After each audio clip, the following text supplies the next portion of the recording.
Assalamualaikum warahmatullahi wabarakatuh. Saya Mahyudin, host dari Ngobrol Spesial edisi HUT Sulsel 351. Hadir bersama saya Kepala Dinas Kesehatan Dr. Haji Muhammad Ihsan Mustari, Master Hospital Management. Sebelum kita ngobrol bersama beliau, saya perkenalkan dulu, saya sekarang berada di Swissbill Hotel. Swissbill Hotel, di hotel ini sekarang menjadi posko program fokus Sulsel untuk penanganan COVID yang namanya itu Wisata Duta COVID. Bisa Pak dijelaskan ini Pak sedikit tentang Wisata Duta COVID ini? Oke, ya, makasih Dinda. Jadi ringkas saya sampaikan bagaimana kita menjalankan penanganan COVID-19 khususnya di Sulawesi Selatan ya, bahwa yang sudah menjadi prioritas kita dalam penanganan COVID-19 seperti yang telah menjadi penetapan gugus tugas yang disebut Trisula. Jadi ada 3 langkah utama yang kita lakukan ya. Jadi pertama, bagaimana kita melakukan tracing. Apa itu tracing? Bagaimana kita melakukan pemeriksaan terhadap orang-orang yang pernah kontak dengan konfirmasi positif.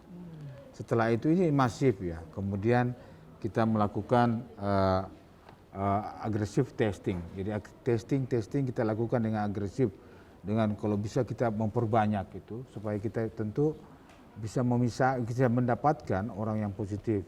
Nah setelah itu kemudian kalau kita dapatkan dari hasil testing itu positif, kan ada 2 kemungkinan, apakah dia bergejala atau tidak bergejala. Jadi yang tidak bergejala inilah kita tempatkan di Wisata Duta COVID. Apa nih program Wisata Duta COVID?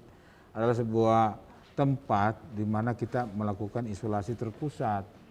Jadi tidak seluruhnya orang yang positif itu dibawa ke rumah sakit. Jadi kalau yang tidak bergejala atau minimal gejala, kita tempatkan di hotel-hotel ini. Alhamdulillah oleh Bapak Gubernur telah menetapkan ini ada 6 hotel yang kita gunakan bagi mereka-mereka yang positif yang tidak bergejala. Nah, ini sebuah upaya yang inovatif ya oleh Bapak Gubernur, karena Wisata Duta COVID ini namanya saja wisata. Jadi wisata kita berharap orang yang positif ini berwisata, tidak stres ya, karena salah satu juga menyebabkan kesembuhan itu lama itu karena stres, pasien stres. Di sini mereka ditempatkan di hotel-hotel yang berbintang dengan view yang laut, kemudian mereka ini juga diberikan makanan tambahan, ya, jadi diberikan catering, jadi sehingga kita berharap mereka cepat sembuh. Itu. Yang selanjutnya juga apa yang kita lakukan di Wisata Duta COVID ini adalah membuat mereka menjadi edukator, gitu Dinda. Jadi setelah mereka selesai dia menjadi alumni, itu mereka menjadi edukator di masyarakat sehingga juga bisa membantu kita gugus tugas ini bagaimana meningkatkan pengetahuan masyarakat sehingga mereka berubah perilakunya.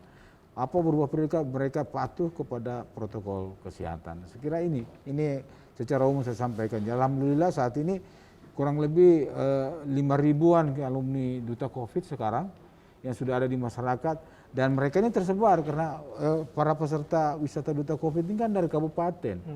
24 kabupaten kota. Jadi bukan hanya dari Makassar. Jadi mereka dari kabupaten kota itu yang tidak bergejala ditempatkan di Wisata Duta COVID. Upaya ini juga sebenarnya adalah salah satu langkah kita agar roda ekonomi di kabupaten itu berjalan. Dengan mereka yang positif itu ditempatkan di sini, maka tentu penyebarannya berkurang kan di kabupaten. Sehingga kita berharap kabupaten kota yang merupakan lumbung saya kira makanan ya, itu bisa tetap berjalan. Ya. Roda ekonomi di kabupaten bisa berjalan, petani itu bisa tetap melakukan aktivitas pertaniannya. Diharapkan seperti itu dan alhamdulillah kita bisa lihat ya. Alhamdulillah kita bisa lihat manfaat besar yang telah dilaksanakan dari program Wisata Duta COVID ini. Ya, gitu Dinda. Perlu Tribuners ketahui, Sulawesi Selatan berkat program-program penanganan COVID di Sulsel, Sulawesi Selatan sudah keluar dari zona merah. Ini suatu hal yang sangat membanggakan, utamanya bagi seluruh masyarakat Sulsel. Kita lanjut dari COVID. Ini kita punya kabar gembira nih.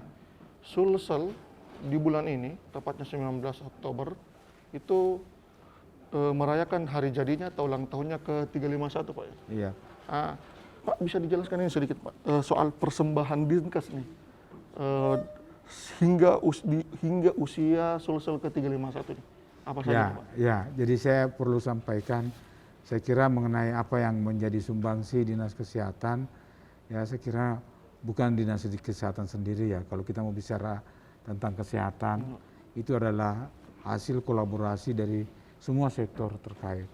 Tapi yang menjadi visi misi pemerintah provinsi, visi misi gubernur dan wakil gubernur terkait pada bidang pembangunan kesehatan, itu bagaimana diupayakan agar akses mutu dan pemerataan layanan itu terlaksana. Apa yang menjadi keinginan Bapak Gubernur adalah bagaimana agar semua masyarakat di Sulawesi Selatan mendapatkan layanan kesehatan yang sama. Jadi entah itu dia di daerah terpencil, dia di kepulauan, itu mereka mendapatkan layanan sama dengan yang didapatkan di kota. Olehnya itu memang untuk mencapai hal tersebut, ya, beberapa upaya-upaya telah dilakukan, antara lain telah disiapkan ambulans apung, ya, alhamdulillah. Untuk daerah kepulauan, Bapak Gubernur telah menyiapkan fasilitas itu dan diberikan kepada daerah-daerah yang kabupaten yang banyak, ya, banyak kepulauannya. Kemudian juga saat ini sementara kita mengembangkan beberapa rumah sakit dan rencana membangun rumah sakit regional.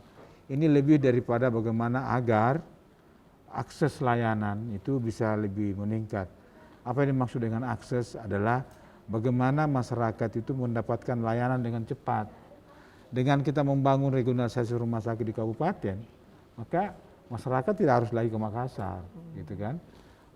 Untuk mendapatkan layanan cukup dengan kita meningkatkan kualitas layanan rumah sakit region ini, mereka itu dirujuk ke situ, jadi tidak perlu lagi dia ke Makassar. Nah, kita bisa melihat yang saat ini seperti rumah sakit Ainun, ya, dan di Kabupaten Bone, Palopo dan Wajo, insya Allah itu juga kita kembangkan untuk bagaimana meningkatkan akses mutu dan pelayanan kesehatan. Yang kedua, bahwa yang menjadi masalah kesehatan kita tingkat nasional ini mengenai jumlah stunting, ya. Stunting, apa sih itu stunting? Stunting itu adalah suatu kondisi di mana anak itu tidak tinggi sesuai dengan umurnya. Nah, ini tentu angka-angka yang kita dapatkan di Sulawesi Selatan di 2018 itu sekitar 35,6%. Kita berharap di 2023 ini angka itu menurun menjadi 19,5%. Tapi ini terjadi penurunan angka stunting, Pak. Maksudnya dalam tiap inilah saya mau jelaskan, ya. Jadi kemudian pertanyaannya adalah bagaimana kita menurunkan itu, ya kan? Nah, olehnya itu ada program yang kita telah buat dicanangkan oleh Bapak Gubernur, namanya Gammarakna. Gammarakna. Jadi program ini adalah sebuah pendekatan yang dilakukan dengan mendorong masyarakat untuk bagaimana berperilaku hidup sehat tentu. Apa yang kita lakukan di dalam program Gammarakna itu adalah pertama, kita menyiapkan tenaga pendamping, ya. Bahwa masalah gizi itu bukan hanya terkait dengan asupan, tapi sebenarnya yang penting adalah bagaimana mereka tahu itu apa itu masalah stunting, kenapa terjadi, dan apa menurut dia harus dia lakukan. Karena kita berpikir bahwa jangan sampai stunting ini adalah masalah pemerintah, bukan masalah masyarakat. Olehnya itu pendamping ini penting untuk memberitahukan, merubah semua perilaku sejak ibu hamil misalnya, sampai dia melahirkan. Karena stunting ini bukan bisa diobati tapi dicegah supaya tidak terjadi, kan seperti itu. Jadi ada tenaga pendamping kita rekrut, mereka dampingi anak ibu-ibu hamil remaja di kabupaten kota, meningkatkan pengetahuan mereka, meningkatkan tentu perilaku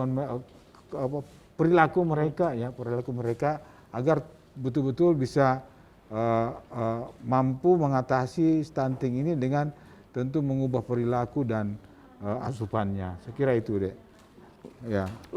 Pak, masih terkait dengan stunting tadi ini, apakah upaya gerakan kemarin makan makanan bergizi yang kemarin hidup sehat yang selama ini kita suarakan termasuk bagian dari penanganan stunting? Iya betul.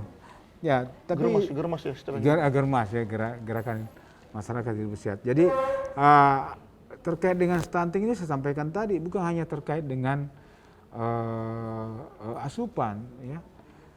Bisa saya sampaikan bahwa stunting ini sebenarnya bisa juga disebut sebagai masalah, bisa juga disebut sebagai indikator.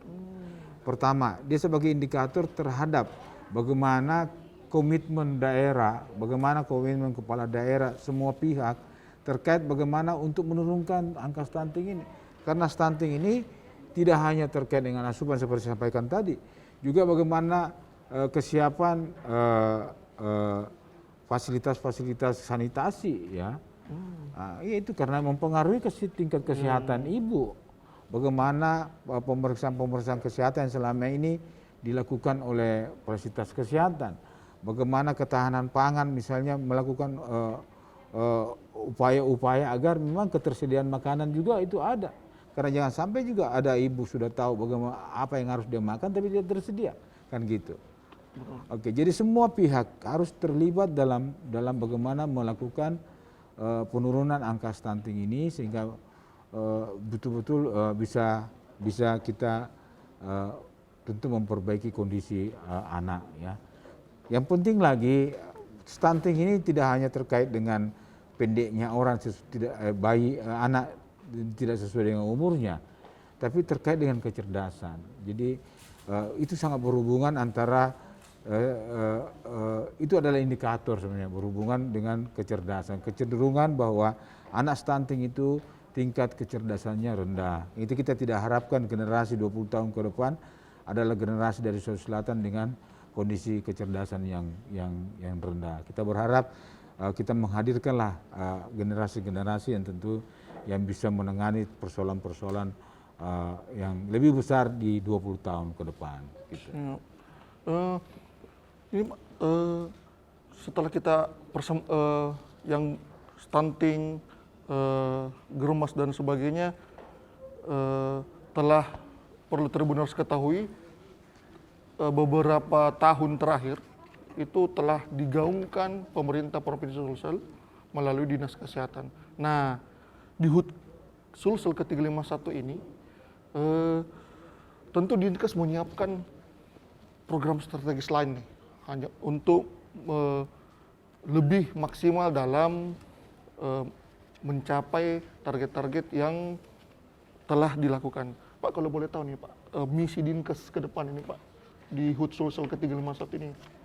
Ya, jadi memang kita berharap seperti sampaikan tadi, kan tujuan utama daripada pembangunan kesehatan itu agar bagaimana masyarakat itu bisa mandiri, ya, bisa produktif.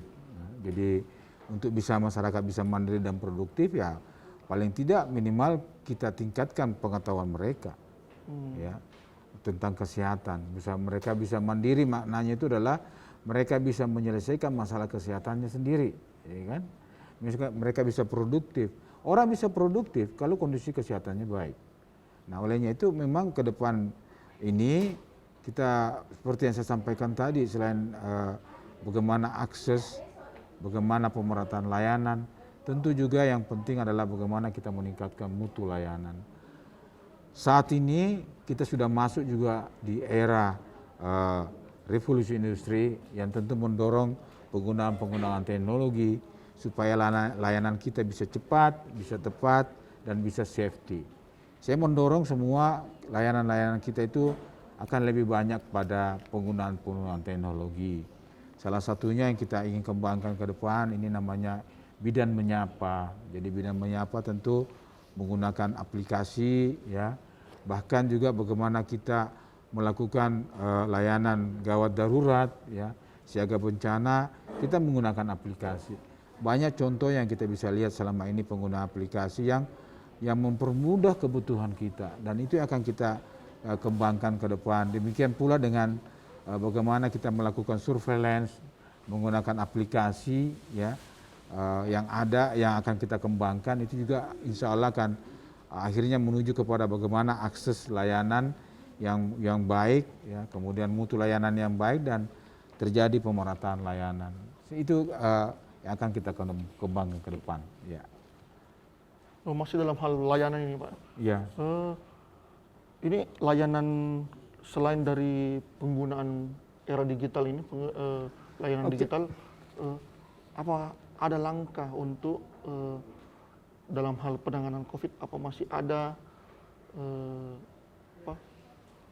Ya, jadi terkait dengan COVID-19 ya, kita berharap akhirnya bahwa kita punya waktu ini ya untuk bagaimana agar perubahan perilaku itu betul-betul didorong, terutama bagi masyarakat agar mereka bisa disiplin dan patuh terhadap protokol kesehatan. Karena ini yang menjadi upaya kita untuk memutuskan mata rantai.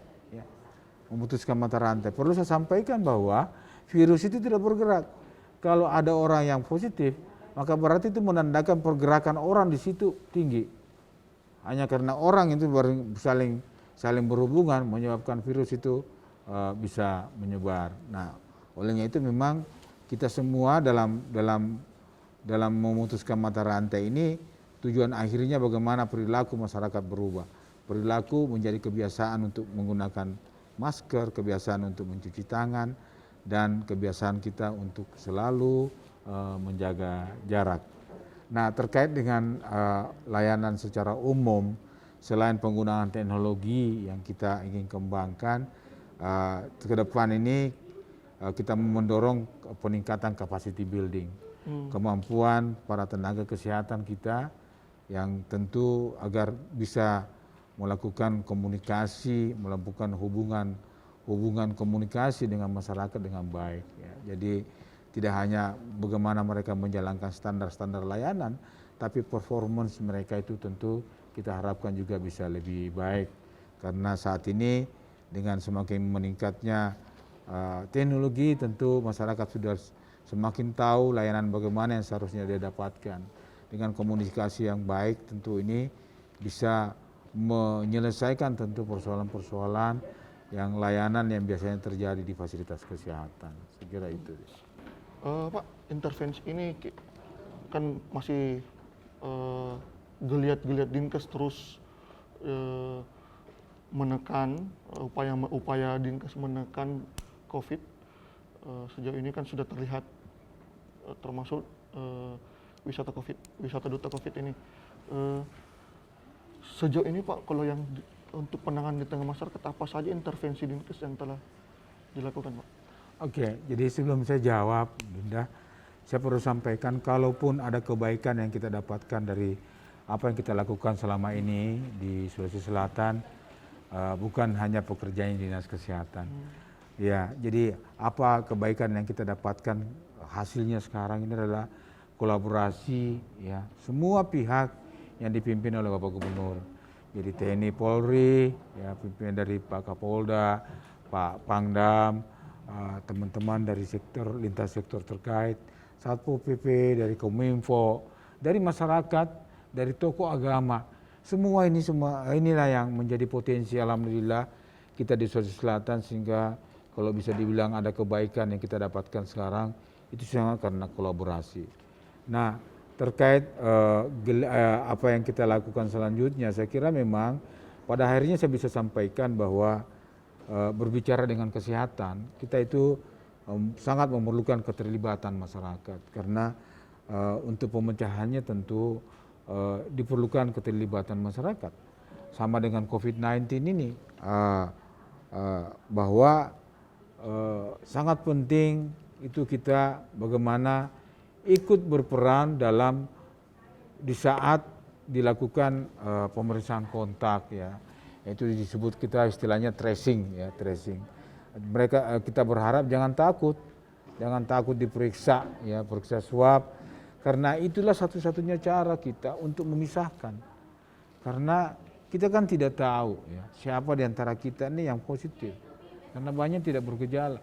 Hanya dengan pemeriksaan swab itu, maka kita bisa tahu, oh ini yang positif, kita isolasi deh supaya cepat terpisah, mereka tidak menyebarkan, dan mereka juga dengan isolasi ini bisa diperiksa ya kondisinya. Nah dengan cara seperti itu, saya kira keterlibatan masyarakat seperti itu bisa betul-betul kita bisa menekan angkanya ini.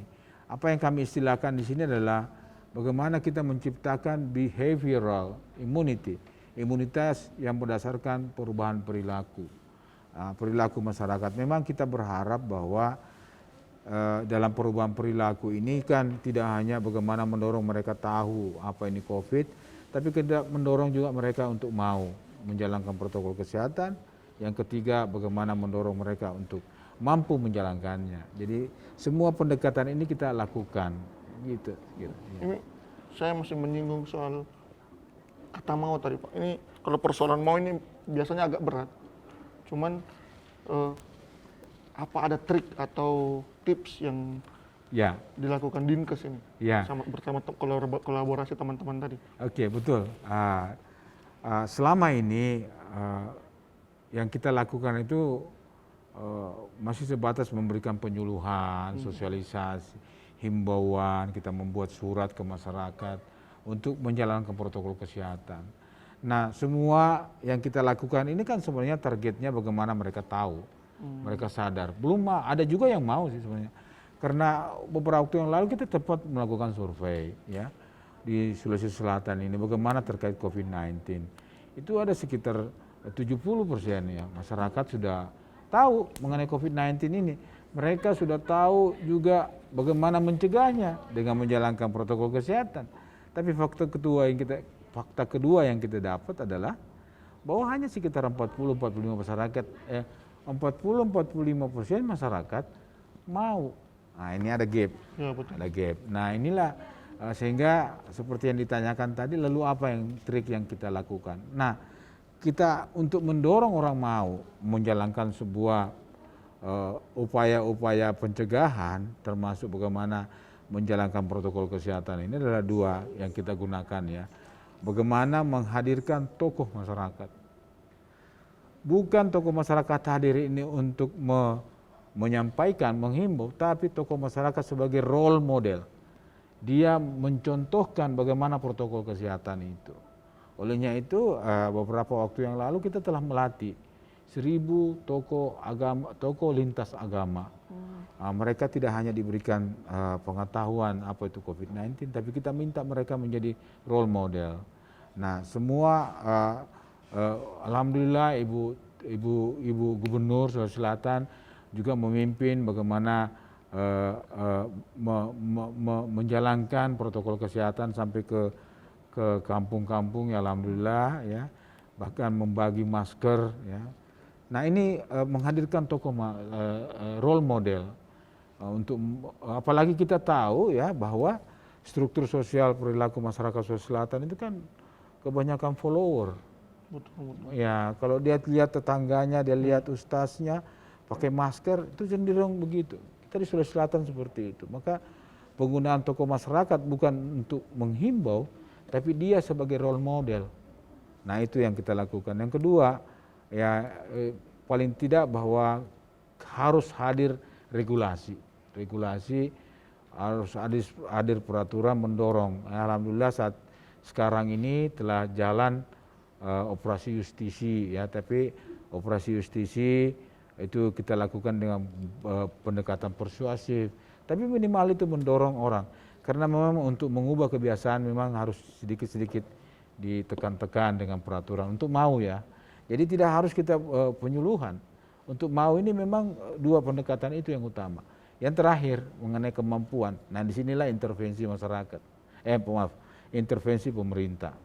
Bahwa ada juga orang yang sudah tahu bagaimana mencegah virus, dia mau menggunakan masker, tapi ditanya kenapa tidak pakai masker, dia tidak punya uang untuk beli masker. Maka intervensi pemerintah ini untuk merubah perilaku, misalnya intervensi pemerintah, menyiapkan masker, minimal membagi masker lah, menyiapkan contoh-contoh cuci tangan, sehingga 3 tahap ini itu bisa mengubah perilaku masyarakat, pendekatan itu, dan alhamdulillah itu kita jalankan. Kalaupun sekali lagi, kalaupun ada kebaikan, karena proses-proses itu yang kita lakukan secara bersama-sama semua. Ini bukan keberhasilan Dinas Kesehatan, maaf. Ini atas keberhasilan kita semua yang dipimpin oleh Bapak Gubernur Sulawesi Selatan. Ya. Baiklah, Tribuners ngobrol spesial edisi HUT Sulsel 351.